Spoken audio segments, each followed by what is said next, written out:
कठुआ में बड़ा आतंकी हमला, सेना के गश्ती दल को बनाया निशाना, घात लगाकर दहशतगर्दों ने की फायरिंग, भारतीय सेना के 5 जवान हुए शहीद।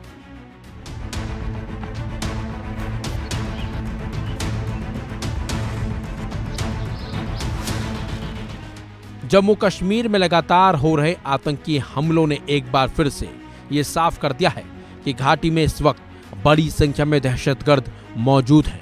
ये दहशतगर्द न सिर्फ घाटी में माहौल बिगाड़ने की कोशिश में लगे हुए हैं, बल्कि भारत के अंदर किसी बड़े आतंकी हमले की साजिश भी रच रहे हैं, जिसकी भनक अब भारतीय सेना को लग चुकी है। और इसी वजह से सेना ने घाटी में ऑपरेशन क्लीन चला रखा है। इस ऑपरेशन की मदद से सेना आतंकियों का सफाया करने में जुटी हुई है और इसी वजह से आतंकी डरे हुए हैं, बौखलाए हुए हैं और वो लगातार सेना को अपना निशाना बनाने में जुटे हुए हैं। कुलगाम में 2 जगह पर हुई मुठभेड़ के बाद कठुआ में आतंकियों ने एक बड़ा हमला कर दिया। खबरों के मुताबिक कठुआ के बिलावर उपजिले में बदनौता के बरनूड इलाके में जंटा नाले के पास सेना के एक वाहन पर आतंकियों ने घात लगाकर हमला कर दिया। इस हमले में 5 जवान शहीद हो गए, जबकि कुछ जवान गंभीर रूप से घायल हो गए। इस हमले में घायल हुए सैनिकों को सैन्य अस्पताल पठानकोट रेफर कर दिया गया। अभी तक जो जानकारी निकलकर बाहर आई है उसके मुताबिक सेना का यह वाहन इलाके में गश्त पर था, जिसे आतंकियों ने अपना निशाना बना डाला।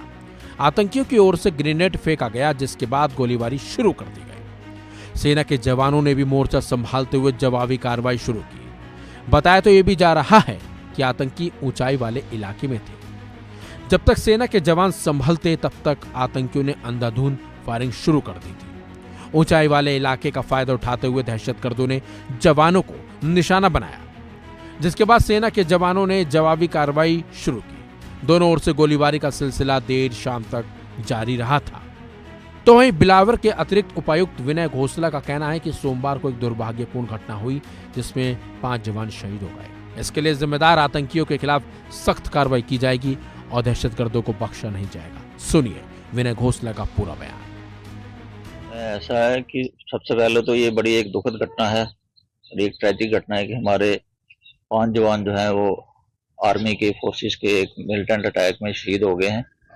तो ये बहुत ही हमारी एक अफसोस की बात है और हम उनको ईश्वर से दुआ करते हैं कि ईश्वर उनके परिवार को इस दुख को सहने की शक्ति दे और उनकी आत्मा को शांति दे।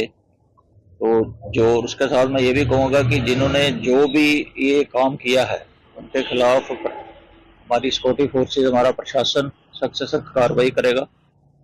तो इसमें यहाँ तक हमें जानकारी है इसमें 13 लोग थे और इसमें 8 जख्मी हैं। उनको हमने रात को ही 6 बंदों को हमने पठानकोट हॉस्पिटल में इन्होंने आर्मी वालों ने शिफ्ट कर लिया था।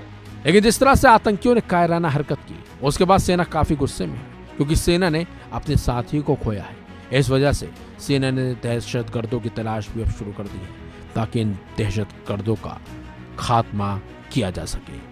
फिलहाल इस खबर में बस इतना ही। अपडेट्स के लिए बने रहिए वन इंडिया हिंदी के साथ।